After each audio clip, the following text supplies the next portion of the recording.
Hello दोस्तों, तो कैसे हैं आप। मैं संजय गुप्ता। दोस्तों आज लाया हूं अकबर और बीरबल की बहुत ही शानदार कहानी। अकबर और बीरबल के किस्से तो आपने बहुत सुने होंगे। आइए एक छोटी सी कहानी आपके लिए लाया हूं। एक बार की बात है, राजा अकबर बीरबल से काफी ज्यादा खुश रहते थे।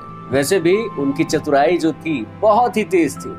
बीरबल इतने हाजिर जवाब हुआ करते थे, इतने तेज दिमाग के हुआ करते थे कि अकबर के 9 रत्नों में से बीरबल का जो ओहदा था वो सबसे ऊपर था।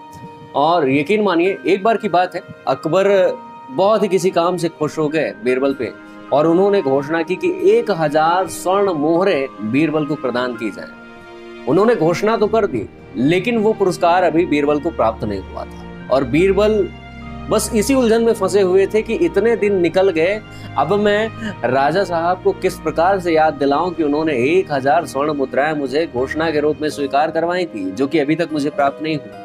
कैसे मैं उन्हें बताऊं, इस वादे को कैसे मैं उन्हें याद दिलाऊं। तभी एक दिन की बात है, जहां पनाह अकबर सैर करने के लिए जाते हैं। यमुना नदी के किनारे टहल रहे होते हैं, तभी उन्हें एक ऊंट दिखाई देता है और जैसे उन्हें ऊंट दिखाई देता है तभी वो बीरबल से एक सवाल करते हैं कि बीरबल, ये ऊंट की गर्दन टेढ़ी क्यों होती है। तब बीरबल बड़ी चतुराई से उन्हें अब सोचते हैं कि ये वक्त सही है उनका वादा याद दिलाने के लिए, और तभी कहते हैं कि महाराज, ये ऊंट की गर्दन इस वजह से टेढ़ी है क्योंकि ऊंट ने एक वादा किया रहा होगा किसी से और वो भूल गया रहा होगा। जो वादा करके भूल जाता है, लोग कहते हैं कि उसकी गर्दन टेढ़ी हो जाती है। और तभी महाराज अकबर को यह बात याद आती है कि हाँ, हमने भी तुमसे 1000 स्वर्ण मुद्राएं घोषणा की थी उपहार में देने के लिए और तुम्हें अभी तक नहीं दी गई होंगी।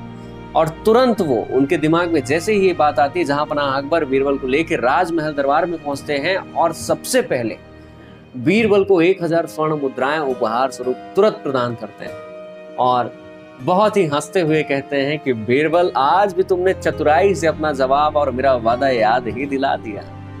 तो कुछ इस प्रकार का किस्सा था महाराज अकबर और राजा बीरबल का था। वाकई में बहुत ही हाजिर जवाब और बहुत ही तेज दिमाग था उनका। दोस्तों ये बातें, ये कहानी आपको कैसे लगी, इस वीडियो के कमेंट में जरूर बताएं। मिलते हैं अगले वीडियो में, तब तक के लिए नमस्कार।